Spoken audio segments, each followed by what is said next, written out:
Oh, mahal. Ang aga mo yata umuwi ngayon ah. Teka, bakit pawis na pawis ka? Duguan ang kamay mo. Clarissa, wala akong kasalanan. Hindi ako ang pumatay kay Don Lorenzo. Maniwala ka sa akin. Teka, anong pinatay? Patay na si Don Lorenzo? Nestor, ano bang nangyari? Hindi kita maintindihan. Pagpasok ko ng mansyon, nadatnan ko na lang siya nakabulagta sa sahig at duguan. Maraming saksak kaya agad ko siyang nilapitan at tinulungan. Pilit kong pinapatigil ang pagdurugo sa sugat niya habang humihingi ng tulong pero nang dumating si Doña Carmen, ako ang pinagbibintingan niyang pumatay kay Don Lorenzo. Ano? Diyos ko, hindi ka ba nagpaliwanag sa kanya kung bakit ka nandun? Ano bang sinabi niya sa'yo? Ang sabi niya, ipapakulong niya daw ako. Kaya natakot ako at tumakbo bago siya tumawag ng pulis. Pero isa lang sigurado ko ngayon, Clarissa, makukulong ako. Tayo kung mangyari yun. Kaya kailangan ko magtago. Kailangan na nating umalis dito.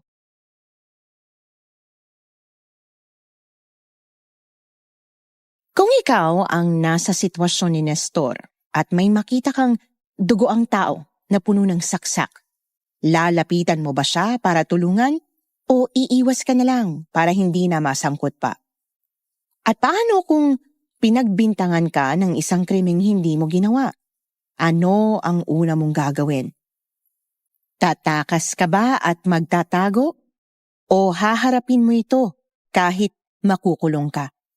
Paki-comment ang inyong sagot sa ibaba. Excited kaming basahin ito. At kung curious ka kung ano ang mangyayari kay Nestor nang lumipat sila sa liblib na baryo para magtago, samahan mo kami at pakinggan natin ang buong kwento hanggang dulo. Magandang araw sa lahat ng avid listeners ng kwentong Takip Siling, lalo na po sa inyo, Miss Anne. Itago niyo na lang po ko sa pangalang Nestor. 50 anyos at kasalukuyang naninirahan dito sa Samar. Pinili kong itago ang tunay kong pagkakakilanlan upang maprotektahan ang aking seguridad at ang seguridad ng mga tao at lugar sa kwentong ito. At bago po pala tayo magpatuloy, gusto ko rin pong ipaalam sa inyo na eksklusibo lamang sa kwentong Takip Silim ipinadala ang kwentong ito. Kaya kung maririnig ninyo ito sa ibang channel, pakireport na lang po. Salamat po. Nagsimula ang problema ko matapos kong matagpo ang nag-aagaw buhay, duguan at nakabulagta sa sahig ang aking among si Don Lorenzo. Sa kagustuhan kong tumulong, nauwi pa sa maling pambibintang ng madatnan ako ng asawa niya. Nanginig ako sa takot noon dahil hindi niya man lang pinakinggan ang paliwanag ko. Kaya mabilis akong tumakbo dahil sa takot na makulong. Ikinagulat naman yon ng aking asawa dahil kilala niya ako at alam niyang hindi ko magagawa ang bagay na yon. Kaya napagdesisyon na naming umalis at lumipat ng tirahan sa probinsya ng kanyang lolo. Isang probinsyang napakaliblib kaya kinatatakutan ng mga dayo. Akala ko noon ligtas na ako at matatahimik na ang buhay namin ng pamilya ko. Ngunit ang hindi ko alam, maling lugar pala ang pinagtaguan ko. Mahal, kung wala kang kasalanan, wala kang dapat ikatakot. Kaya mas mabuti pang harapin mo na lang ang paratang sa'yo. Mas bibigat ang kaso mo kapag tumakas ka. Pero Clarissa, kahit pa humarap ako at itanggi ang krimen, pinagpipilitan talaga ni Doña Carmen na akong pumatay sa asawa niya.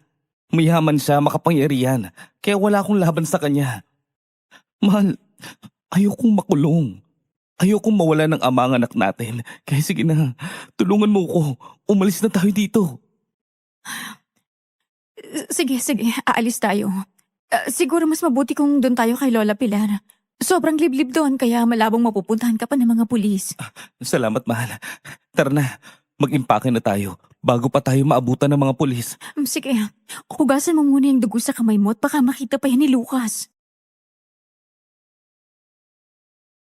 Nang gabing yon, Miss Anne, puno ng takot at kaba ang puso ko. Parang bawat tunog sa paligid ay banta para sa akin. Kahit ang kaluskos ng dahon sa labas. Naiisip kong baka may kumatok na mga pulis para damputin ako. Nanginginig pa ang kamay ko noon habang hinuhugasan ko ang dugong nakadikit dito. Paulit-ulit namang bumabalik sa isip ko ang eksenang natagpuan ko. Ang dugoang katawan ni Don Lorenzo sa loob ng mansyon nila. Ang mahinang ungol niya na para bang may gustong sabihin sa akin pero hindi niya magawa. Dahil hirap na siya sa paghinga nun. Sino ba talagang pumatay sa'yo, Don Lorenzo? Hindi na sana ako mapupunta sa sitwasyong to kung hindi ako lumapit sa'yo. Nestor, ang tagal mo yata dyan. Akala ko ba alis na tayo ngayon? Ah, oo, mahal. Pasensya na. Sige na, mag-impake ka na ng dadalhin mo. Naimpake ko na yung mga damit namin ni Lucas. Hindi ba nagtanong si Lucas tungkol sa pag-alis natin? Sinabi ko lang sa kanya magbabakasyon muna tayo sa probinsya. Hindi naman siya nagtanong pa. Sige, mabuti naman kung ganun. Hintayin niyo na lang ako sa labas. Mabilis lang ako. Sige, mahal. Pagkalabas ni Clarissa noon, dali-dali akong nagtungo sa kwarto para kumuha ng mga damit na dadalhin ko. Hindi ko na dinala pa lahat para hindi na masyadong mabigat. Isang malaking backpack lang ang dala ko noon, ganon din si Clarissa. Paglabas ko, nilibot ko ng tingin ng buong paligid at dali-dali kaming pumara ng tricycle at sumakay papunta sa terminal ng bus. Hanggang sa nakarating na kami doon at nakipagsiksikan sa maraming tao para walang makakilala sa akin. Palubog na rin ang araw noon kaya pabor naman sa akin ang magtago sa suot kong makapal na jacket at sombrero. Mahal, mamayang 9 p.m. pa ang alis ng bus. Mga 4 na oras na nga abutin ng biyahe natin papuntang probinsya ni Lola. Pero dahil gabi ngayon at walang traffic, baka 3 oras lang. Sige, ang importante, makalayo tayo dito. Hindi lang yun. Sasakay pa tayo ng tricycle papasok sa baryo sa loob ng 3 oras bago tayo makarating doon. Grabe, ang layo pala ng lugar ng lola mo. Eh di ba yun naman ang gusto mo? Malayo at hindi napupuntahan basta-basta ng kahit sinong dayo. Pero ang problema, pagtatanim, pagsasaka at pangangaso lang ang kinabubuhay ng mga tao doon. Ayos lang. Papasukin ko lahat ng trabaho, makaraos lang tayo. At saka, may ipon pa naman ako, Clarissa. Ipagkakasya na lang natin. At saka sa susunod na taon pa naman mag-aaral si Lucas, kaya mapaghahandaan ko pa. Elementary lang ang meron sa baryo namin, Nestor. Paano yung pag-high school ni Lucas? Clarissa, ilang taon pa naman yun. Mahabang panahon pa. Sa ngayon kasi, mainit-init pa ang nangyari. Mainit ang mga mata ng pulis sa akin kaya kailangan ko magtago pansamantala. Pagkatapos ng ilang taon, pwede na tayo maghanap ng ibang lugar na pwedeng makapag-aral si Lucas. Huwag lang tayo bumalik sa dati nating lugar dahil sigurado akong wanted na ako doon. Mahal, naniniwala pa rin akong malilinis mong pangalan mo. Sa ngayon, mahal, pipiliin ko ang magtago. Lalo na't alam kong dito sa atin, pabor ang batas sa mayayaman lang. Pero kung dumating man ang panahon na makukulong ako, at least, nakasama ko pa kayo ni Lucas ng ilang taon. Nasubaybayan ko pa ang paglaki ng anak ko. May awa ang Diyos sa atin, mahal. Balang araw, lalabas din ang totoo. Napabuntong hininga na lamang ako sa sinabi ni Clarissa noon. Alam ko naman sa sarili ko na mali ang ginawa kong pagtakas at hindi pagharap sa problema ko. Pero siguro kung kayong nasa sitwasyon ko, matatakot din kayo lalo na't hindi biro ang parusang pagdudusahan ko. Doon ko rin napagtanto na minsan ang pagtulong natin sa kapwa ang magpapahamak sa atin at maglalagay sa sitwasyong hindi natin gusto. Matapos ang ilang oras naming paghihintay, nakasakay na rin kami ng bus. Katabi ko noon si Clarissa na nakasandal sa balikat ko at si Lucas na nakakandong sa akin. Kung ano-ano na lang ang pumapasok sa isip ko noon. Iniisip kong may nakasunod na pulis sa bus na sinasakyan namin o di kaya may nagmamanman sa akin. Hanggang sa dinalaw na ako ng antok at nakatulog. Nagising na lamang ako kinaumagahan nang marinig ko ang boses ni Clarissa. Mahal, gising na. Nandito na tayo.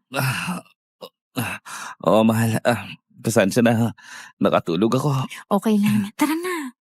Sige. Teka. Dalhin mo tong isang bag. Bubuhatin ko si Lucas. Sige, akin na. Madaling araw pa noon nang bumaba kami sa terminal ng bus sa probinsya nila. Nilibot ko pa ng tingin ang buong paligid at nakita ko ang mga taong abalang nag-uusap, nagtitinda, at may mga kumakain din sa maliit na kainan. Bumili naman si Clarissa ng tinapay at tubig noon, tsaka kami tumambay muna sa waiting shed at kumain. Pagkatapos noon, umidlip muna kami saglit habang naghihintay sa pagsikat ng araw dahil wala pang mga tricycle noon na pwede naming sakyan. Hindi naman ako nakatulog ng maayos noon dahil sa ingay ng mga tao sa paligid kaya pagsikat pa lang ng araw, nagising na ako. Mahal, umaga na. Tara na. Buhatin mo na lang si Lucas para hindi maputol ang tulog ng bata. Mahaba pang biyahe natin. Sige. Tara doon, sa may paradahan ng tricycle. Bopay po at your service. Saan po kayo pupunta, ma'am?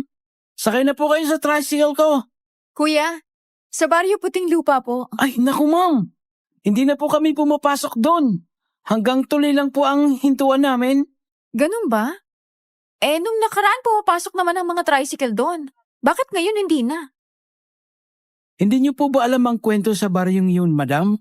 Naku, kung ako po sa inyo, wag na kayong tutuloy doon.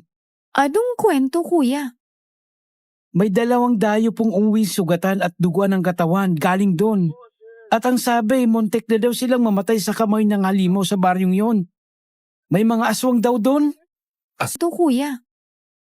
May 2 dayo pong umuwi sugatan at duguan ng katawan galing doon. At ang sabi, muntik na daw silang mamatay sa kamay ng halimaw sa baryong yun. May mga aswang daw doon. Aswang? Pare, hindi naman totoo ang mga aswang na yan. Kwentong bayan lang yan. Baka may atraso lang yung mga dayong yun sa baryo kaya napagdiskitahan bugbugin. Di ba, Clarissa? Oo. Doon nakatirang lola ko at maayos naman siya doon. Basta po. Ako na po ang nagsasabi sa inyo. Kinatatakutan na ng mga dayo ang baryong yun. Kahit kaming mga tricycle driver, ayaw nang tumungtong sa lugar na yun eh. Hanggang tuloy lang po talaga kami. Sige. Ihatid mo na lang kami sa tulay ng sapang. Sigurado po ba kayo, ma'am? Oo, sige na. Nestor, sumakay ka na. Napaisip talaga ako sa sinabi ng tricycle driver noon dahil sa totoo lang, hindi talaga ako naniniwala sa aswang. Pero hindi naman ako ignorante dahil napapanood ko naman sila sa mga pelikula noon. Sadyang naniniwala lang akong hindi sila nabubuhay sa mundo at ginawa lang ang mga pelikulang yon para magbigay aliw sa imahinasyon ng mga nanonood. Pero sa nakita kong reaksyon ni Clarissa kanina na parang may pag-aalinlangang sagutin ang tanong ko, hindi ko maiwasang mapansing para bang may hindi siya sinasabi sa akin.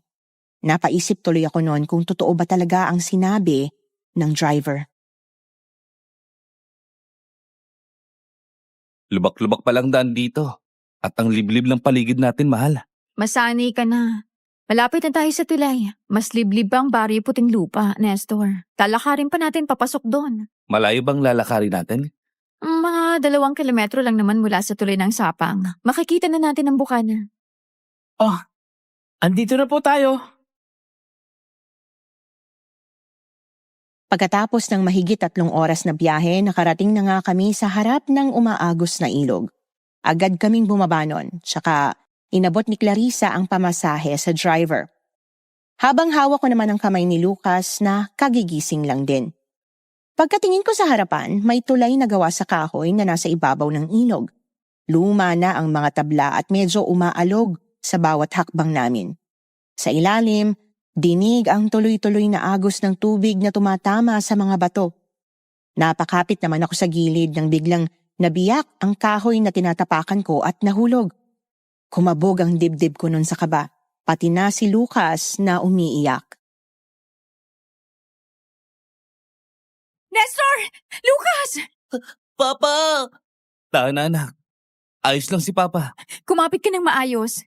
Luma na kasi itong tulay kaya may mga tabla na marupok na. Oo, mahal. Delikado pala dito. Lucas, huwag ka matakot, anak ha. Kumapit ka lang sa balikat ko. Opo, Papa. Dahan-dahan sa paghakbang, mahala. Huwag mong tapakan ng mga sirang tabla. Tulad ng sinabi ni Clarissa, dahan-dahan akong naglakad noon.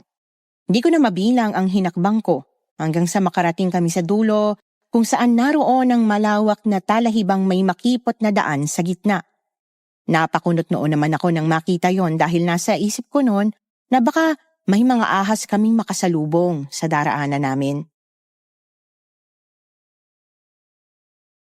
Mahal, tumingin ka sa dinaraanan mo. Mag-iingat ka ha. Baka may ahas. Oo, mahal. Huwag ka mag-alala. Sanay na ako sa lugar na ganito. Bata pa lang ako. Malayo pa ba tayo? Pag nakatawid na tayo sa talahiban, may makikita tayong mga malalaking punong kahoy. Sa unahan noon, makikita na natin ang bukana. May kalayuan nga talaga. Ano, ayos ka lang ba, mahal? Kayang pang buhatin si Lucas? Oo naman. Hindi naman pwedeng maglakad si Lucas sa ganito. Delikado. Sige, mahal. Konting tiis na lang.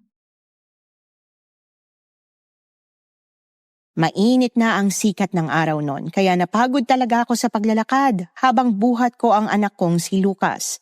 Pero para sa kaligtasan niya, nakaya ko siyang buhatin hanggang sa makarating na kami sa baryo. Pagkakita ko pa lang sa bukana, nakaramdam na ako ng kakaibang kilabot na hindi ko maipaliwanag. May kalumaan na kasi yung karatula. Gawa ito sa kalawangin na bakal. May nakasulat na salitang puting lupa. Pagpasok namin doon, nilibot ko na naman ang tingin ko sa buong paligid at nakita ko ang mga magkakalayong kabahayan sa loob. Gawa ito sa sawali na pader at anahaw na bubong. May bakod na gawa sa kawayan. May mga iilang tao namang abala sa kani-kanilang mga gawain. May nagsisibak ng kahoy, may nagsasampay ng mga damit, at may nakita akong nagbubulungan habang nakatingin sa amin. Hindi naman ako naging komportable noon dahil para bang sinusukat nila kami sa paraan ng tingin nila. Mahal, bakit ganyan sila makatingin sa atin? Para bang sinusukat nila tayo? Hindi ako komportable eh. Baka mausog pa tong si Lucas. Ganyan talaga sila dito sa baryo, mahal. Bago lang kasi mga itsura natin, tsaka dalaga pa ako at mataba noon. Kaya hindi na nila ako makikilala. Pero mababait naman ang mga tao dito, huwag mo lang pansinin. Napaka-weirdo talaga ng lugar niyo, mahal.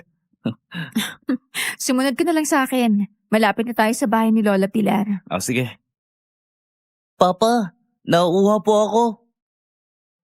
Sige lang anak, malapit na tayo. Doon ka na uminom ng tubig pagdating natin eh. Nagpatuloy lang kami sa paglalakad hanggang makita namin ang maliit na kubo. Nakita ko naman ang isang matandang babae. Maputi ang kanyang buhok, bahagyang nakayuko, may hawak na baston. Nakasuot ng mahabang bestida at may nakasabit na banda ng kulay pula habang nagdidilig ng halaman sa harap ng bahay kubo. Lumapit si Clarissa sa kanya at nakasunod naman ako. Lola Pilar! Ay, sino kayo? Bakit kilala mo ako, Iha? Si Lola naman eh. Ako ito, si Clarissa. Ang paborito niyong apo. Clarissa? Wala akong apo na Clarissa. Sabi ko na nga, be. May sarili kayong pinangalan sa akin. Si Sasa po ba kilala ninyo? Si Sasa ang mataba at masayahing kong apo. Ang paborito kong apo. Bakit? Kilala mo ba siya? Matagal ko siyang hinihintay na bumisita sa akin. La, ako po si Sasa. Ang apo niyong may maasim na kilikili. Tandaan niyo po ba? Sasa?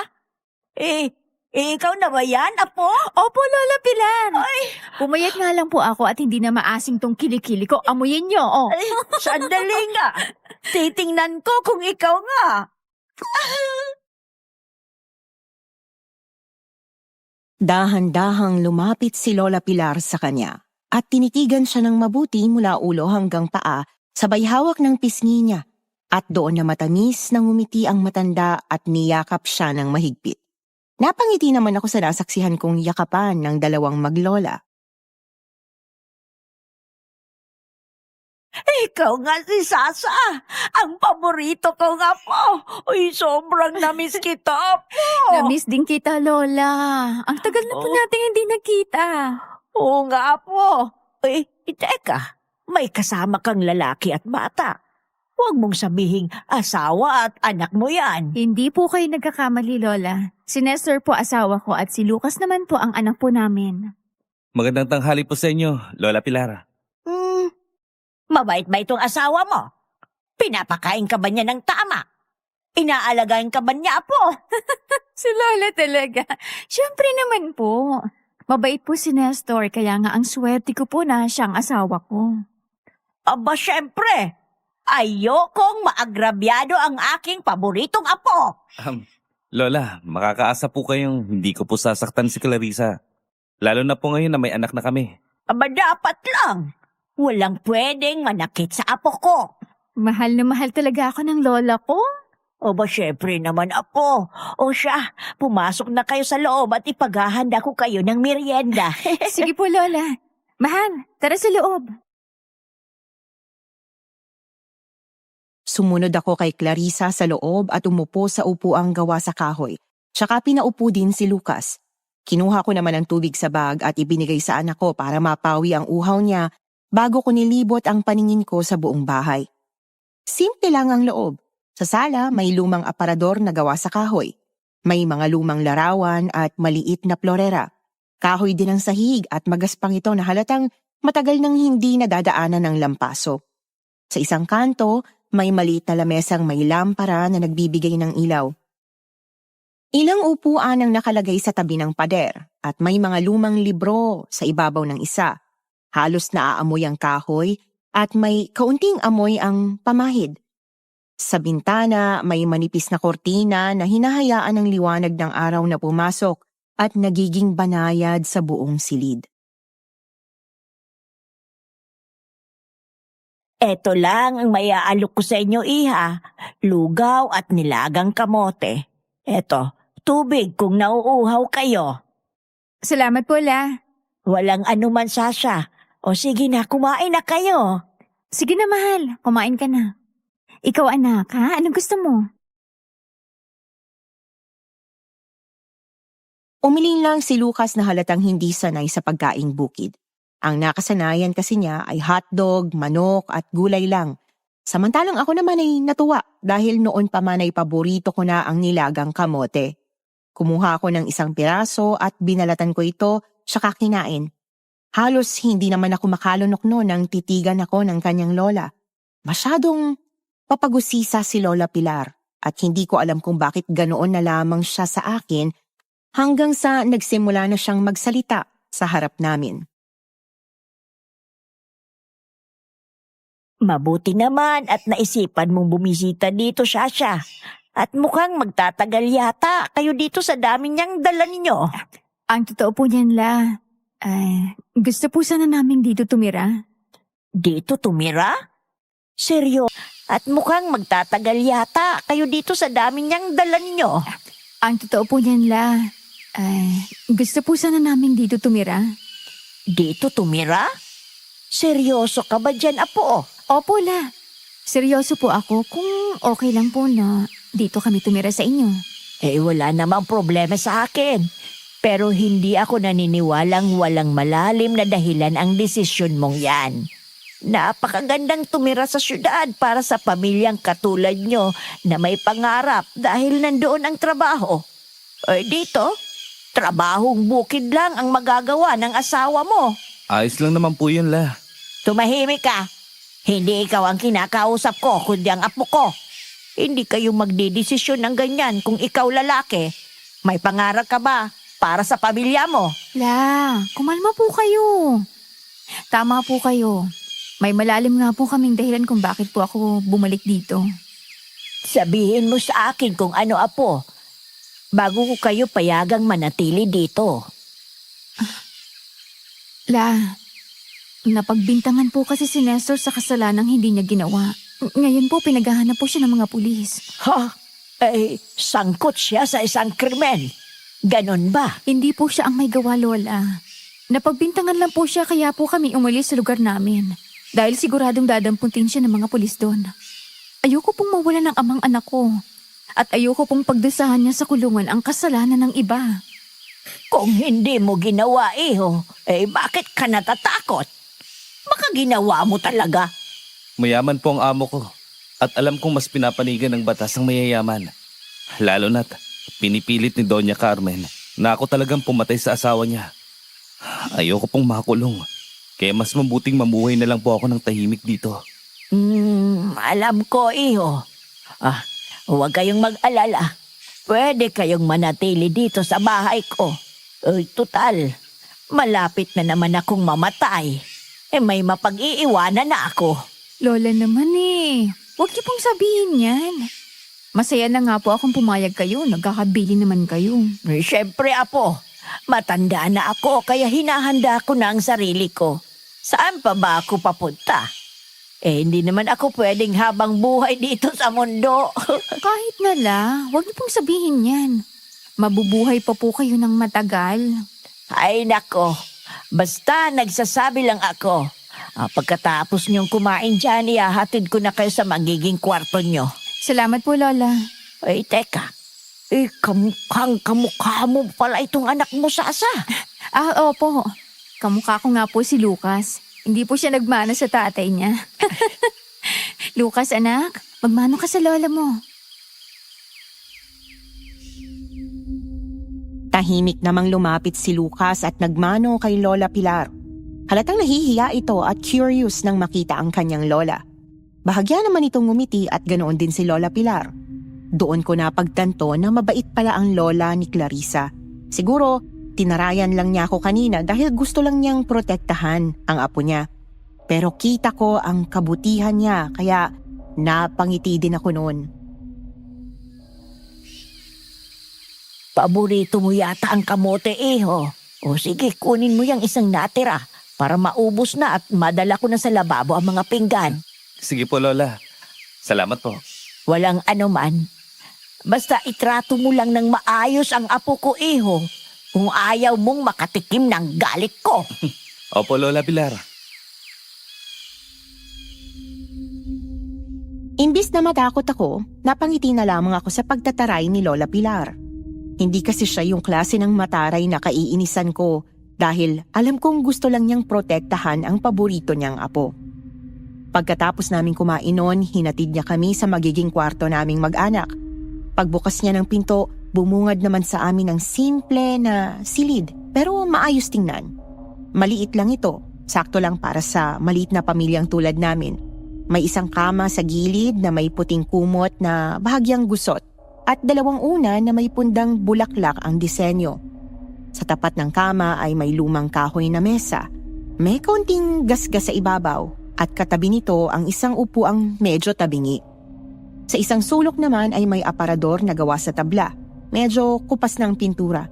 Nakasara ito pero halatang luma na dahil sa itsura ng kahoy. May maliit na bintana naman sa kabilang pader na pinapapasok ang mahinang liwanag mula sa labas. Kaya medyo madilim pa rin ang loob ng kwarto kahit may araw pa sa labas. Heto ang magiging kwarto nyo, apo. Maluwag naman ang kama kaya kasya kayo dito. Salamat po, La. Walang anuman. O siya, magpahinga muna kayo. Maghahanda lang ako ng magiging hapunan. La, tulungan ko na po kayo. Para naman po makapagkwentuhan din po tayo. Namiss ko din po talaga kayo eh. O siya, sige. Madami ka ding kailangang ikwento sa akin. Sige po, La. Mahal, magpahinga muna kayo dito ni Lucas ha. Tutulungan ko muna si Lola. Sige, mahal. Pagkalabas ni Clarissa, naupo muna ako sa kama habang si Lucas naman ay sumilip sa bintana. Huminga naman ako ng malalim noon. Pagkalapag ko sa bag na dala namin tsaka tumayo at sumilip din sa bintana. Pagtingin ko sa labas, lumulubog na ang araw at napakunot noon naman ako nang makita kong may mga taong nagsasara na ng bintana at pinto kahit hindi pa naman kumakagat ang dilim. Bakit ang aga naman yata nila nagsasara? Ganito ba talaga sa mga liblib na baryo? Papa, pwede po ba ako maglaro sa labas? Anak, bukas na lang ha. Palubog na kasi ang araw at saka wala nang mga tao sa labas. Wala yatang kuryente dito. Okay po. Huwag ka na malungkot. Mabuti pa't magpahinga ka na muna, anak. Gigisingin na lang kita pagkakain na ha. Tumangulang si Lucas at ngumiti tsaka humiga sa kama. Hinaplos ko naman siya sa likuran hanggang sa tuluyan siyang makatulog. Humiga na rin ako sa tabi niya para makapagpahinga dahil ramdam ko din talaga ang pagod pagkatapos ng napakahabang paglalakad kanina. Nagising na lamang ako noon nang marinig ang boses ni Clarissa na ginigising ako.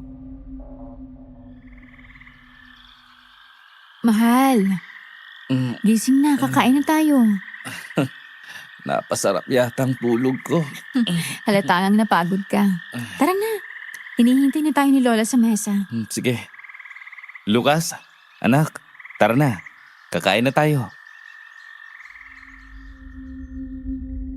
Halatang inaantok pa si Lucas nang bumangon ito at humawak sa kamay ko habang palabas kami ng kwarto. Paglabas namin, nakita namin si Lola Pilar na nakaupo sa lamesa habang nakatingin sa amin. Halina kayo. Lumalamig na ang pagkain. Masarap ang adobong kangkong at talong na niluto ni Lola. Magpakabusog kayo. Mukhang masarap nga at ang bango pa. Ay sige na, maupo na kayo at nang makakain na tayo. Naupo kami noon sa hapag at si Lucas naman ay nasa tabi ni Clarissa habang ako naman ay naupo sa tapat ni Lola Pilar. Tahimik ang paligid, tanging kaluskos ng mga kubyertos at mahinang huni ng mga kuliglig sa labas ang maririnig. La, napansin ko kanina. Ang aga yata magsara ng mga tao dito. Ganon talaga dito, iho. Walang lumalabas sa gabi dahil natatakot sila sa mga mababangis na hayop na gumagala dito tuwing gabi. Mababangis na hayop? Hindi lang basta ordinaryong hayop, kundi mga aswang. Aswang? Lola, alam ko pong hindi kayo boto sa akin pero huwag niyo naman po akong takutin ng ganyan. Hindi totoo yan.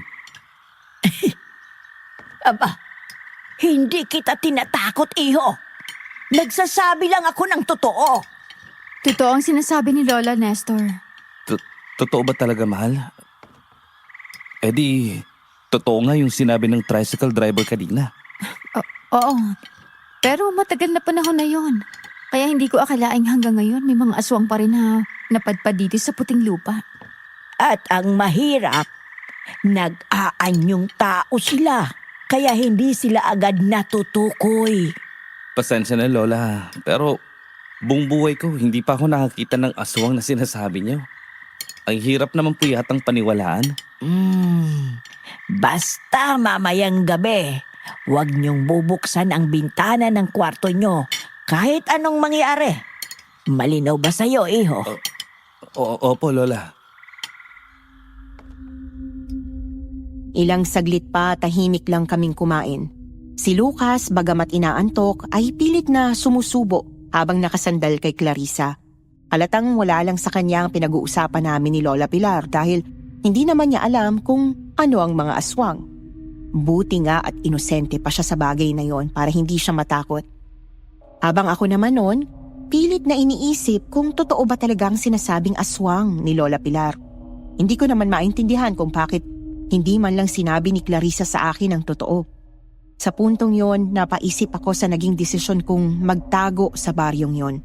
Dahil wala ngang mga pulis, may mga aswang naman daw na gumagala tuwing gabi. Sumagi din sa isipan ko noon ang sinabi ng tricycle driver sa amin tungkol sa mga dayong sugatan at duguan ng mga katawan at ang sinabing may kagagawan ay mga aswang. Lola, may alam po ba kayo sa mga dayong nagpunta daw dito at dugo ang nakauwi sa bayan? Galing daw sila dito at muntik na daw silang mamatay dahil sa mga aswang. Halos lahat naman ng dayo dito nasasangkot sa gulo. Kaya yan ang napapala nila. Hindi kasi lahat ng naninirahan dito ay tao. May mga aswang na nagaan yung tao kaya mag-iingat kayo sa mga taong nakakasalamuhan nyo dito sa baryo. Hanggat maaari, iwasan ninyong magkaroon ng alitan at huwag na huwag kayong magyabang. Magbigay kayo ng respeto sa lahat ng taga rito. Yan ang susi para magtagal kayo dito na payapa at ligtas. Ikaw ba, iho? Nagkaroon ka naman ng kaaway. Sa awa po ng Diyos, wala pa naman po ako bukod dun sa napagbintangan po akong pumatay ng tao. Aba, siguraduhin mo lang na hindi ka masasangkot sa gulo. Mahirap na kung mangyari yon. Hindi naman po ako palaway na tao. Sa katunayan po, palakaibigan naman po ako. Mabuti naman kung ganon. At si Lucas naman, apo, bantayan mo ng mabuti. Huwag mo laging nilalabas ng bahay dahil baka mausog siya. Lalo na't bago pa ang mga mukha ninyo sa paningin ng mga tao dito. Opo, La. Huwag po kayong mag-alala. Ay, hindi ko lang po talaga inaasahan na hanggang ngayon pala. May nabubuhay pa palang aswang dito sa bayo. Ay, nako.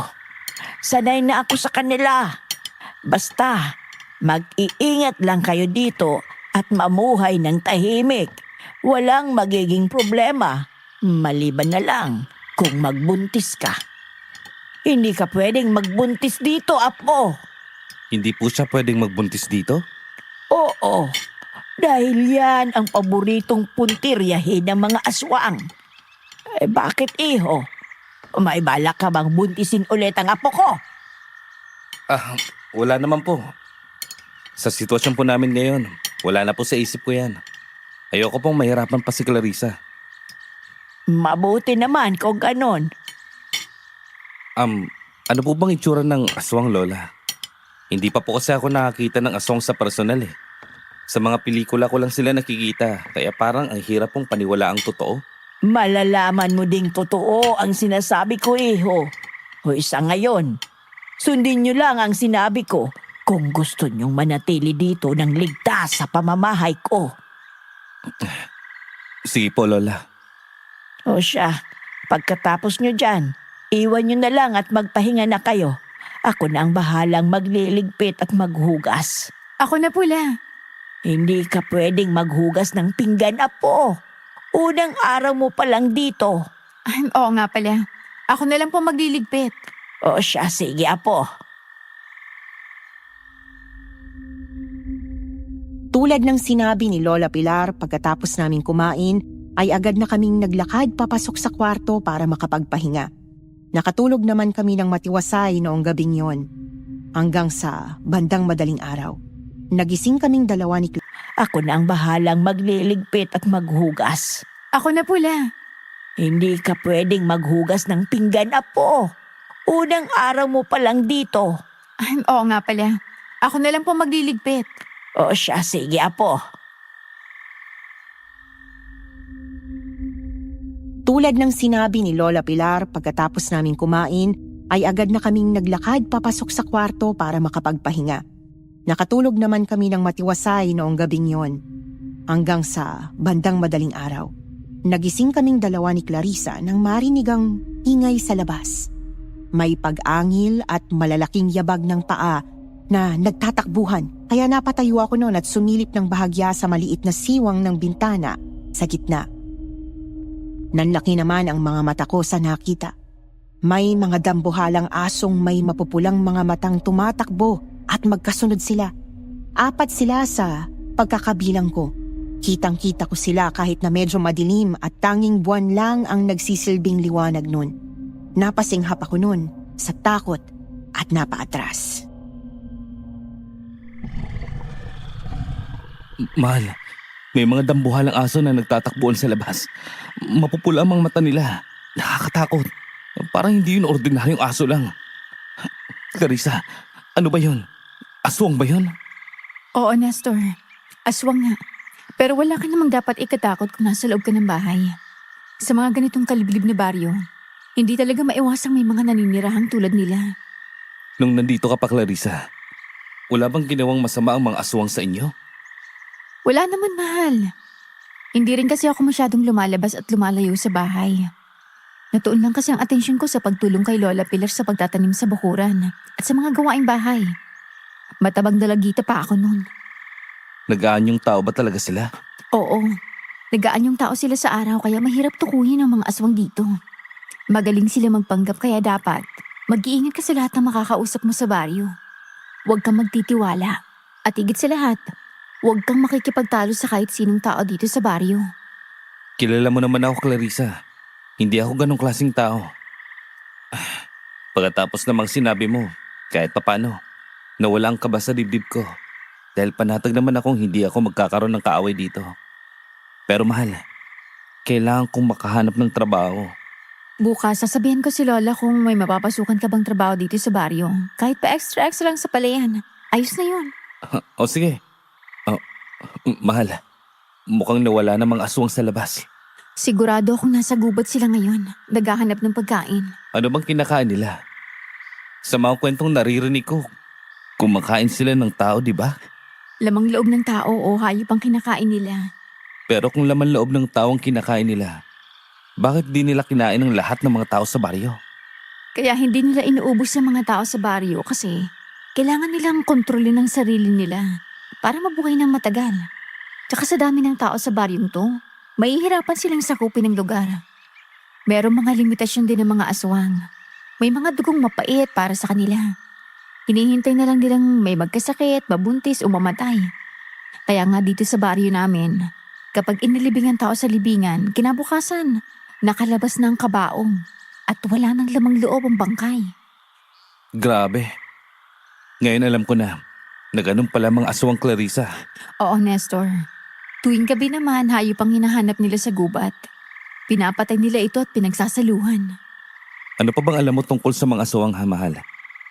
Paano naman natin poprotektahan ang sarili natin kung sakaling saktan nila tayo? May mga panlabang ka bang alam? Totoo ba talagang asin at bawang kinakatakutan nila? Katulad ng mga nasa palabas sa TV? May nakatagong buntot ng pagi at punyal sa kahon ni Lola. Ang sabi niya, tsaka niya lang daw gagamitin yun kung sakaling dumating ang araw na umatake ang mga aswang dito sa bahay niya. Ang totoo niyan, dating manunugis ng aswang ang lola ko noon. Pero nung tumanda na siya, di na kinakaya ng katawan niya makipaglaban kaya pinili niya mamuhay ng payapa. Matapang pala talaga si Lola, mahal. Pero paano ba nalalamang aswang ang kaharap ko? Hindi mo sila makikilala kung hindi mo sila tititigan sa mata. Kapag baliktad ang refleksyon mo, ibig sabihin, aswang ang kaharap mo. Ganun ba? Oo. O siya, sige na. Matulog na tayo ulit. Huwag mo nang isipin pa ang bagay na yan. Sige, mahal. Pasensya ka na, ha, kung ang dami kong tanong. Hindi lang talaga ako makapaniwala na hindi lang pala isang imahinasyon ang nakikita ko sa pelikula. May mga aswang pala talaga sa totoong buhay. At kanina, yun ang unang beses kong nakakita ng aswang. Naiintindihan kita. Mahirap kasi talagang paniwalaan ang mga bagay na hindi mo pa nakikita. Napabuntong hininga na lamang ako sa sinabi ni Clarissa habang nirerehistro ko sa isipan ko ang nakita ko kani-kanina lang. Sa isip ko noon, isang maling galaw lang namin dito sa baryo, pwedeng mapahamak ang pamilya ko. Pero wala din naman akong magagawa kundi manatili dito kaysa bumalik sa lugar kung saan sigurado kong pinapahanap na ako ng mga pulis. Iniisip ko na lang noon na kailangan ko lang talagang mag-ingat sa mga galaw ko at panatilihing maayos ang pakikisama ko sa iba. At habang nag-iisip ako noon, hindi ko naman namalayang nakatulog na pala ako ng matiwasay. Nagising na lang ako nang marinig ang ingay ng mga tao sa labas. May halong sigawan at pagmamadali kaya agad akong bumangon at lumabas ng kwarto. Pagtingin ko, wala si Clarissa kaya lumabas ako at nakita ko siya sa harap ng bakuran nakausap si Lola Pilar habang nakatingin sa mga taong nagkukumpulan sa unahan. Sigurado akong aswang ang may gawa niyan. Hindi na bago yan dito, Apo. Alam ko po yan, Lola. Ilang taon po kaya akong naniraan dito sa puting lupa? Ano ba nangyari? Bakit maraming taong nagkukumpulan sa unahan? May nahukay na naman doon sa libingan at nawawala ang lamang loob ng patay. Siguradong aswang na naman ang may kagagawan. Grabe naman talaga ang mga aswang na yan. Pati patay pinapatos. Mas mabuting patay ang pinipili nilang kainin kaysa naman buhay ng tao ang mawala. Mas masakit yun para sa pamilya ng biktima. Napaisip naman ako sa sinabi ni Lola Pilar at may punto naman siya.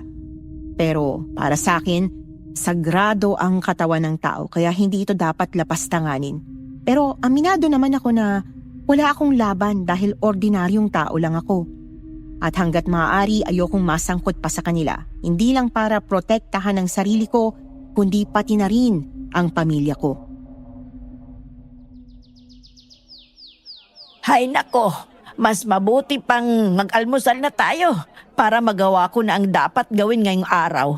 Huwag niyo nang intindihan pa yan. Sige po, La. Mahal, tara na. Pumasok na tayo sa loob. Sige.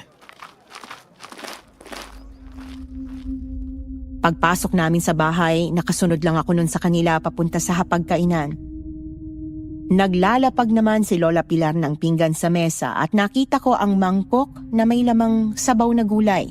May talong, okra at kamote. At isang maliit na palayok ng kanin na sumisingaw ang bango ng dahong pandan. Kumain na tayo habang mainit pa ang sabaw. Ang anak nyo, tulog pa ba? Opo, La. Ayoko po munang istorbohin si Lucas sa pagtulog niya. Baka po kasi maalimpungatan. Titiran ko na lang po siya ng pagkain para mamaya. O siya, sige. Mauna na tayong kumain. Mukhang masarap tong sinabawang gulay ah. Sino po bang nagluto nito? Ang asawa mo ni Store, siya ang nagluto niyan. Oo. Sana magustuhan mo, mahal. Siyempre, basta luto mo, siguradong masarap yan. Sus, lambola ka pa talaga. Hindi yan bola, mahal. Totoo naman talaga. Ang sarap pala sa pakiramdam na ganitong pamumuhay, no? Simple, at tahimik lang. Wala akong inaalala na baka pagising ko, nasa kulungan na ako. Maganda talaga dito, mahal. Pero nasa syudad nga lang ang mga oportunidad para magkaroon ng maranyang buhay. Nako, ako, gugustuhin ko ding halaman ko lang ang kaharap ko palagi. Ang mahirap lang talaga dito kung hindi ka madiskarte at hindi ka marunong sa trabahong bukid. Siya nga po pala, Lola. Gusto ko po sana makapagtrabaho dito. May alam po ba kayong pwede kong mapasukan? Sa ngayon, iho, hindi ko pa alam. Nasa bahay lang kasi ako palagi. Pero pwede kang magtanong sa mga kapitbahay natin. Basta ba't mag-iingat ka sa mga taong makakausap mo? Sige po, Lola. Magtatanong na lang po ako. Gusto ko na po kasing magtrabaho eh. Pero iho, mas mahirap ang trabaho dito sa aming baryo. Ayos lang po yun, La. Lahat po ng trabaho kaya ko pong pasukin para sa pamilya ko. O sige, sige. Pero bago ka umalis, sabihin mo sa akin dahil may ibibigay ako sa'yo na proteksyon. Mabuti nang laging handa tayo sa mga posibleng mangyari. Sige po, Lola. Maraming salamat po. Walang anuman. Masaya namang sinuportahan ni Lola Pilar ang kagustuhan kong magtrabaho at may ibibigay pa raw siya sa akin bilang proteksyon. Bigla akong napaisip, ano kaya yon? Posible kayang yon ang sinasabi ni Clarissa na lihim na nakatago sa kahon ni Lola? Mas mabuti na rin siguro yon para naman may panlaban ako sa mga aswang kung sakali. Pagkatapos namin kumain noon, nagpaalam na kami sa isa't isa para gawin ang kanya-kanyang gawain. Hanggang sa bandang tanghali, nagpaalam na ako kay Lola Pilar habang nagdidilig pa siya ng halaman. La, aalis na po ako. Ikaw lang bang mag-isa? Hindi mo ba isasama si Sasa? Hindi na po. Wala pong magbabantay sa anak namin eh. Baka umiyak po si Lucas kapag iniwan po namin mag-isa. Lagi pa naman niyang hinahanap si Clarissa. O siya, sige. Sandali lang. Kukunin ko lang sa loob ang ibibigay ko sa'yo. Sige po, Lola. Pumasok siya sa loob at ako naman ay naghihintay lang sa labas ng pinto. Ilang saglit pa, narinig ko ang marahang yabag ni Lola Pilar papalapit sa akin. May hawak siyang maliit na kahon at tila luma na, ngunit maingat niyang... Ano pong protection, Lola? Buksan mo, iho. Para malaman mo. Sige po. Pagbukas ko ng kahon, sa loob, naroon ang isang maliit ngunit matalim na punyal. Hindi ito pangkaraniwan. Ang talim nito ay itim. May mga ukit na simbolo sa hawakan. Hindi ako sigurado kung anong salita ang mga yon. Napatingin naman ako kay Lola at napako ang tingin namin sa isa't isa. Ano pong klaseng punyal to, Lola? Isa yang punyal na may basbas at orasyon. Ang talim niyan ay hinulma sa bakal na hinaluan ng asin at abo ng halamang sagradong sinunog noong gabi ng kabilugan ng buwan. Binasbasan niya ng albularyo at nilagyan ng mga dasal laban sa masasamang nilalang. Kaya po ba nitong pumatay ng aswang? Oo, ang mga aswang ay hindi basta-basta tinatabla ng ordinaryong sandata. Pero ang punyal na yan, dahil sa basbas at sa mga sangkap na ginamit, kayang sugatan ng katawan ng aswang.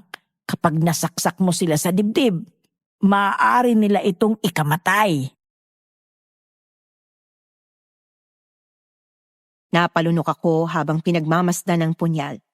Naisip ko naman na tama lang na dalhin ko ito, lalo na't hindi ko alam kung sino ang mga aswang sa baryo. Tandaan mo, Nestor, hindi lang lakas ang kailangan mo. Dapat buo ang loob mo. Dahil ang sandatang yan ay gumagana lamang kung matatag ang paniniwala ng may hawak. Opo, Lola. O siya, sige na. Makakaalis ka na. Huwag kang lalayo mula rito at dapat bago pa lumubog ang araw, nandito ka na. Sige po, Lola. Sasamahan na kita, Nestor. Mamaya pa magigising si Lucas kaya sasama na muna ako sa'yo. O siya, sige, mahal. Tara na. Lola, tutuloy na po kami. Paglabas namin ng bahay ni Lola, sinalubong kami ng ingay ng mga tao sa paligid. May mga taong nakatayo sa gilid ng daan, mga kapitbahay na hindi ko naman kilala. Isa-isa silang napatingin sa amin. Mahal, huwag ka magpakita ng kaba, ha? Ngumiti ka sa kanila bilang pagkikisama. Oo, mahal. Ang weirdo talaga ng mga tao dito. Magandang tanghali po. Magandang tanghali po sa inyo. May ilan na tumango, pero karamihan ay tahimik pa rin. Sinubukan kong gawing magaan ang tono ko, pero ramdam ko pa rin ang kakaibang tensyon sa paligid. Hanggang sa may isang lalaking humiwalay sa grupo at dahan-dahang lumapit sa amin. Sa tansya ko, nasa 40 anyos siya.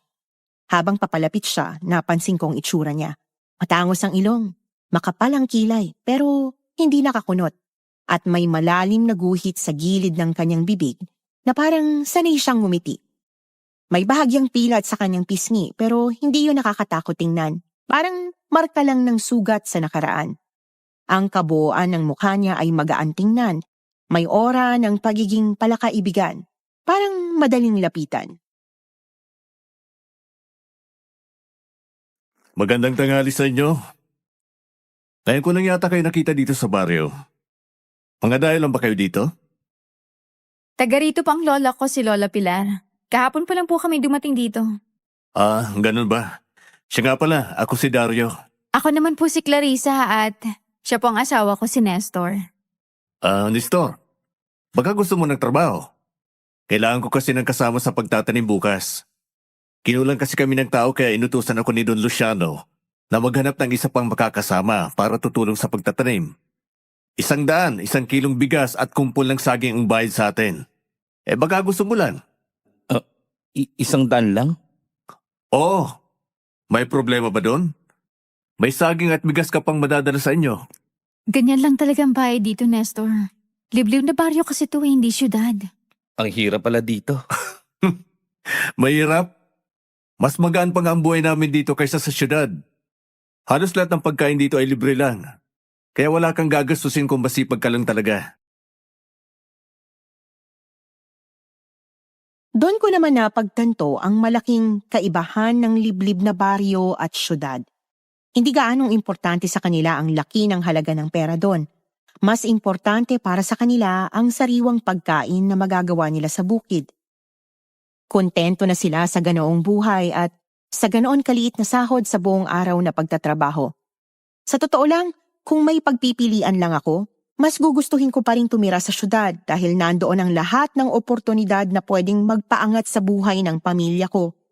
Pero nang dahil sa malaking problema ko, kailangan kong magtiis sa buhay na kinalalagyan ko noon. Ano? Interesado ka ba, Nestor? Sige po, sir. Manong na lang ang tawag mo sa akin. Sige po, Manong. O siya, bukas hihintayin kita dito sa bahay para sabay na tayo magpunta sa bahay ni Don Luciano. Ayos ba sa'yo? Ayos po. Salamat po, Manong. Kailangan ko din po kasi ng trabaho para sa pamilya ko. Walang anuman. Siguradong pasado ka kay Don Luciano. Mas pabor kung matangkad at matipuno ang katawan para hindi madaling mapagod. Ihanda mo ang sarili mo bukas. Opo. O siya, sige. Tutuloy na ako. May importante pa akong pupuntahan. Kita na lang tayo bukas. Huwag kang mahuhuli. Dapat pagsikat pa lang ng araw. Nandito ka na, Nestor. Opo, makakaasa po kayo. Pagkatapos ng aming naging usapan ni Manong Dario, natuwa naman ako at masaya akong umuwi sa bahay kasama si Clarissa. Sabik na sabik pa ako noon na ibalita kay Lola Pilar na may trabaho na ako. Pagkarating namin noon, nadat na naman namin siya na nagdidilig ng halaman. Lola, nandito na po kami. Oh, ang bilis niyo naman yata. May nahanap na bang trabaho si Nestor? Opo, La. Pagtatanim po ng palay. Inalok siya ng kabaryo din natin na pumasok doon dahil kulang daw sila ng tao. Magtatanim ng palay? Eh, saan? 2 lupain ang palayan dito. Pag-aari daw po ni Don Luciano? Don Luciano? Opo, La. Bakit po? Pumasok muna tayo sa loob at doon na natin pag-usapan ang bagay na yan. May kung anong bigat sa tono ni Lola Pilar na agad kong napansin. Hindi na siya nagsalita pa sa labas at mabilis kaming pinapasok sa loob ng bahay. Tahimik kaming umupo habang siya'y parang nag-iisip kung paano sisimulan ang sasabihin. Nestor, sigurado ka bang tatanggapin mo ang trabahong yan? Opo, Lola. Malaki rin po kasi may tutulong nun sa atin. Kailangan ko po talaga ng trabaho. Bakit po? Ay, may mga bali-balita kasi tungkol sa mansyon ni Don Luciano. May ilan na nagsasabing may aswang daw na nagtatago ron. Aswang? Lola naman po, baka chismis lang yan. Oo nga po, Lola. May ebidensya po ba? Wala naman. Wala pang nakakapagpatunay. Pero hindi rin basta-basta nabubuo ang mga kwento kung walang pinanggagalingan. Saglit na natahimik ang buong silid. Naririnig lamang ang mahinang pag-ihip ng hangin sa labas at ang kaluskos ng mga dahon. Huminga ako ng malalim habang iniisip ang sinabi ni Lola bago ako nagsalita. Lola, sa panahon po ngayon, mahirap pong maniwala kaagad sa ganitong kwento. Kasi hindi lahat ng kwento totoo. May iba na gawa-gawa lang ng tao para panakot. Ang hirap pong magbintang kaagad na walang ebidensya. Hindi po tama yun tulad ng sitwasyon ko ngayon. Pinagbintangan ako ng hindi man lang inalam kung ano talagang totoo. Pwedeng tama ka, iho. Kung nakapag-desisyon ka na talagang tanggapin ang trabaho, maging alerto at maingat ka na lang lagi sa paligid mo, iho. Natandaan mo, may pamilya ka pang uuwian dito. Opo, Lola. Pangako po yan. Mabuti naman kung ganon.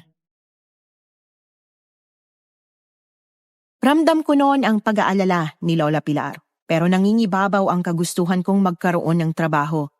Tumanguna lamang ako bilang pagrespeto sa kanyang payo. Kinagabihan noon hindi ako makatulog ng maayos habang iniisip ang magiging desisyon ko. Tinimbang ko ng mabuti ang lahat.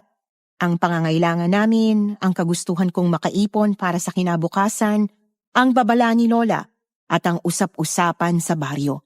Paulit-ulit na umiikot sa isip ko ang pangalan ni Don Luciano at ang misteryong bumabalot sa kanyang mansyon. Humiga ako ng patihaya at nakatitig sa bubong ng kubo. Naririnig ko ang huni ng kuliglig at ang paminsang pagaspas ng hangin sa dingding na kawayan. Sa tabi ko, mahimbing na natutulog si Clarissa at si Lucas. Napagdesisyonan ko naman sa gabing yon na tanggapin ang trabaho kinaumagahan. Hanggang sa unti-unti na rin akong dinapuan ng antok. Nestor, gising na. Uy, oras na para kumain. Mm, oo, mahal. Kumain na tayo. Ano, tatanggapin mo bang trabaho? Oo naman. Kahit medyo kinakabahan ako. Kailangan ko to para sa atin. Basta tulad ng sinabi ni Lola Pilar, mag-iingat ka ha. Huwag ka mag-alala, mahal. Dala ko naman ang punyal na binigay sa akin ni Lola. Talagang ibinigay na ni Lola yan sa'yo? Ibig sabihin, malaking tiwala niya sa'yo, Nestor. Hindi nga ako makapaniwala, mahal eh. Makakaasa naman siya na may pagkakatiwala niya sa akin to. Dapat lang ha. O siya, sige na, bumangon ka na dyan para makakain na tayo. Naghihintay na si Lola doon. Sige, mahal. Umupo ako sa tabi ni Lola Pilar habang abala siya sa paghahain ng pagkain. Ramdam ko ang kaba sa dibdib ko, pero kailangan kong magsimula ng araw na may lakas ng katawan at isip. Kailangan mo ng lakas para sa trabaho, kaya damihan mo pang kain mo. Oo nga, hindi na uso ang hiya dito sa amin. Kaya wala kang dapat ikahiya. Isa pa, tandaan mo, maging maingat ka sa palayan. At kung may maramdaman kang kakaiba, huwag kang mag-atubiling bumalik agad sa bahay. Opo, Lola. Huwag po kayong maglala. Mag-iingat po ako. Nagpatuloy kami sa pagkain nun, ngunit ramdam ko ang bigat ng bawat salita ni Lola. Nang matapos kaming kumain, tumayo ako at inayos ang aking sarili sa harap ng salamin. Tsaka ako huminga ng malalim bago nagpaalam at lumabas ng bahay. Ilang sandali akong naglakad sa baryo. Pilit na inaalis sa isip ang kaba at itinuon ang sarili sa trabaho hanggang sa maya-maya ay nakarating na ako sa bahay ni Manong Dario. Sakto namang nag-aabang siya sa labas.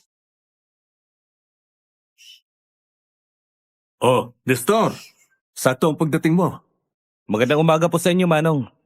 Ano bang maganda sa umaga? Ha? Hindi, biro lang. Masyado kang seryoso.